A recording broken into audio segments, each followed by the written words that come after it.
കേരളത്തെ സംബന്ധിച്ചിടത്തോളം അത് പരമ്പരാഗതമായിട്ടുള്ള ഒരു ഇടത് കോട്ടയാണ്. പക്ഷേ ഈ കഴിഞ്ഞ കാലങ്ങളിൽ ഓരോ തെരഞ്ഞെടുപ്പിലെയും ഇതുപോലെ തന്നെ വോട്ട് എടുത്ത് വെച്ചിരിക്കുകയാണെങ്കിൽ ആ ഒരു കോട്ടയിൽ കാര്യമായിട്ടുള്ള ഒരു വിദ്വത് കാഴ്ച തന്നെയാണ് കണക്കുകൾ വ്യക്തമാക്കുന്നത്. പ്രത്യേകിച്ച് ഈ 2021 രാധാകൃഷ്ണൻ ഏതാണ്ട് 39,746 വോട്ടുകൾക്കാണ് മണ്ഡലത്തിലാണ് യോജന ചെയ്യുന്നത്. പക്ഷേ ഈ കഴിഞ്ഞ ലോക്സഭാ തെരഞ്ഞെടുപ്പിലേക്ക് വരുമ്പോൾ ഇതേ രാധാകൃഷ്ണൻ കേവലം 5000 വോട്ടിലെ ഒരു ഭൂരിപക്ഷം മാത്രമാണ് ആ മണ്ഡലത്തിൽ എടുക്കുന്നത്. ഇത് തന്നെയാണ് ആ മണ്ഡലത്തിലെ ഇടതുപക്ഷത്തെ കനത്ത തിരിച്ചടി അല്ലെങ്കിൽ ആ തരത്തിലേക്കുള്ള അടിസ്ഥാന വോട്ടുകൾ കാര്യമായിട്ടുള്ള ഒരു വിള്ളലുണ്ട് എന്നതിന് ഏറ്റവും പ്രധാനപ്പെട്ട ഒരു സൂചന. നമുക്ക് ബി ജെ പി കാര്യത്തിൽ പരിശോധിക്കുകയാണെങ്കിൽ 2019 കേവലം 7600 വോട്ടുകൾ മാത്രമുള്ള ബി ജെ പി 2021 എത്തുമ്പോൾ ഏതാണ്ട് 21,000-ലധികം വോട്ടുകളിലേക്ക് നോക്കുന്നത്. അത് 300-ലേക്ക് 10 വർഷമായിട്ട് ഉണ്ടാവുക. കഴിഞ്ഞ ലോക്സഭാ തെരഞ്ഞെടുപ്പിലെ വോട്ടുകൾ പരിശോധിക്കുകയാണെങ്കിൽ ഏതാണ്ട് 29,000 വോട്ട് 29,922 വോട്ടുകളാണ് ബി ജെ പി കഴിഞ്ഞ ലോക്സഭാ തെരഞ്ഞെടുപ്പിൽ. തൊട്ടു മുമ്പത്തെ ലോക്സഭാ തെരഞ്ഞെടുപ്പിൽ ഏതാണ്ട് 27,000 വോട്ടുകൾ പിടിച്ചിരുന്നു. ഏറ്റവും അവസാനത്തെ തദ്ദേശ തെരഞ്ഞെടുപ്പിലെ കണക്കുകൾ പരിശോധിക്കുമ്പോൾ 36,000 വോട്ടുകളാണ് ബി ജെ പി കേരള മണ്ഡലത്തിൽ നിന്ന് മാത്രം പിടിക്കാൻ വേണ്ടി സാധിക്കുന്നത്. ഇത് തന്നെയാണ് ബി ജെ പിയുടെ ഏറ്റവും പ്രധാനപ്പെട്ട പ്രതീക്ഷ എന്ന് പറയുന്നത്. പ്രത്യേകിച്ച് തൃശ്ശൂർ ജില്ലയിലെ ഒരു നിയോജകമണ്ഡലമാണ്. സുരേഷ് ഗോപി വലിയ വിജയം കൃത്യമായിട്ടുള്ള ഒരു ആത്മീയത മണ്ഡലത്തിലായിട്ടുണ്ട്. ആ ഒരു അച്ഛൻ കേരള മണ്ഡലത്തിൽ ആവർത്തിക്കുന്നത് പ്രത്യേകിച്ച് തന്നെയാണ് ബി ജെ പി തുടക്കം മുതൽ തന്നെ പ്രചാരണം നടത്തിയിട്ടുള്ളത്. തന്നെ കെ ബാലകൃഷ്ണൻ സ്ഥാനാർത്ഥി വളരെ ജനപ്രിയനായിട്ടുള്ള ഒരു മനുഷ്യനോട് മാത്രമല്ല ഏതാണ്ട് 2 പതിറ്റാണ്ട് കാലത്തെ രാഷ്ട്രീയ പ്രവർത്തന പരിചയമുണ്ട്.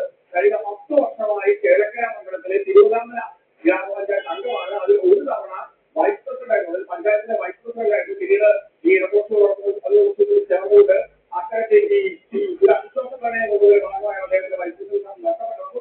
ഈ ഒരു വികാരം പൊതുവെ ആ മണ്ഡലത്തിലുണ്ട്. അക്കാര്യത്തിൽ സൗകര്യമായിട്ടുള്ള ഒരു മനുഷ്യനാണ്.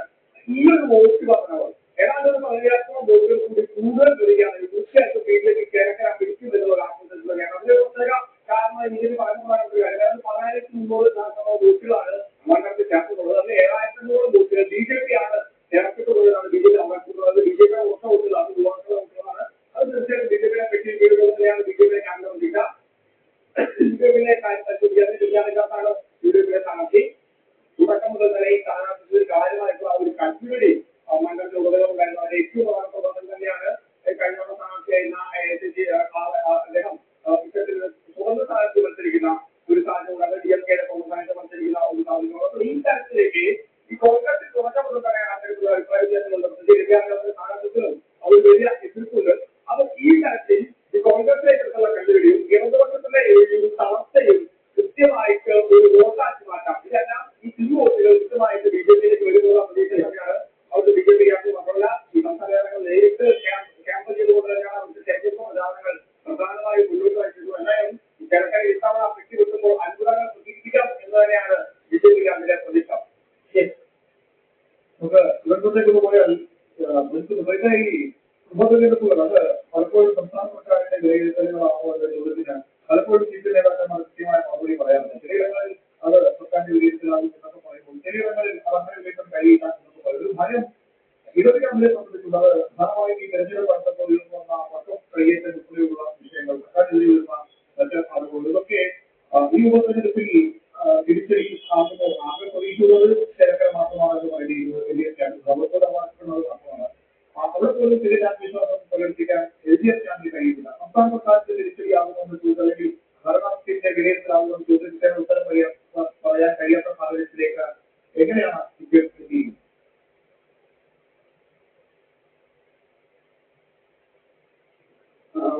ഈ ഉപതെരഞ്ഞെടുപ്പിൽ എന്ന് പറയുന്നത് കേരളത്തിൽ രാഷ്ട്രീയത്തിൽ അടുത്ത കാലത്ത് കൂടി ഇല്ലാത്ത രീതിയിൽ 2 വിഷയങ്ങൾ, 2 രാഷ്ട്രീയമായിട്ടുള്ള സാധ്യതകളാണ് മുന്നിലേക്ക് പോകുന്ന ബി ജെ പിയുടെ ഒരു വലിയ മുന്നേറ്റം തദ്ദേശ തെരഞ്ഞെടുപ്പിൽ വരുന്ന പ്രദേശത്ത്. അതോടൊപ്പം തന്നെ 2026 എത്തുമ്പോഴത്തേക്കും 12 നിയമസഭാ മണ്ഡലങ്ങൾ കഴിഞ്ഞ ലോക്സഭാ തെരഞ്ഞെടുപ്പിൽ ബി ജെ പിക്ക് വലിയ മുന്നേറ്റമുണ്ട്.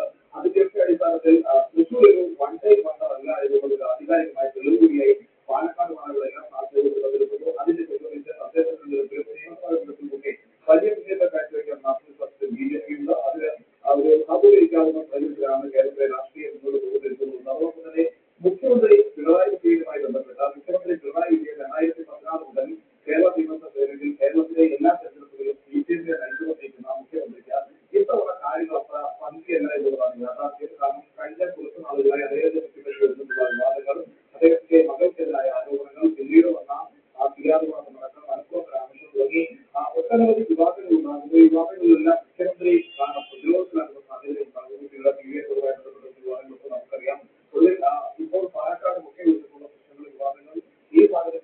പാർട്ടിയിൽ നിന്ന് തന്നെ വന്ന EP ജയരാജനുമായി ബന്ധപ്പെട്ടിട്ടുള്ള അദ്ദേഹത്തിന്റെ യാത്രകൾ മുമ്പ് അങ്ങനെ ഒട്ടനവധി രാഷ്ട്രീയ സാധ്യതകൾ നിലനിൽക്കുന്ന ഈ തെരഞ്ഞെടുപ്പ് പ്രചാരണം ശ്രദ്ധിച്ചവർക്ക് മനസ്സിലാവും മുഖ്യമന്ത്രി ഏറ്റവും അധികം ശ്രദ്ധ നൽകിയത് ചേലക്കര മണ്ഡലത്തിലാണ്. കാരണം മറ്റ് സ്ഥലങ്ങളിൽ നൽകുന്നത് കൂടുതൽ ശ്രദ്ധയും സമയവും മുഖ്യമന്ത്രി ചേലക്കരയിൽ നൽകിയിട്ടുണ്ട്. അതൊരു പ്രധാനപ്പെട്ട കാരണം എന്ന് പറഞ്ഞാൽ LDF പ്രതീക്ഷിക്കുന്ന സീറ്റ് നിലവിൽ ചേലക്കര മാത്രമാണ്. പക്ഷേ തിരുവനന്തപുരം സാഹചര്യത്തിൽ BJP ചേലക്കര മണ്ഡലത്തിലുണ്ടാക്കിയ വലിയ മുന്നേറ്റം പാർട്ടി കാണുന്നത് അതിലൂടെ സ്ഥാനാർത്ഥി നിർണ്ണയം മുതൽ തന്നെ അങ്ങനെ ഒരു അവസരം നടന്നതുകൊണ്ടാണ് മുഖ്യമന്ത്രി നേരിട്ട് ചേലക്കരയിലേക്ക് ഇറങ്ങുന്നത്. മുഖ്യമന്ത്രിക്ക് 2026 ഈ തെരഞ്ഞെടുപ്പിനെ നയിക്കണമെങ്കിൽ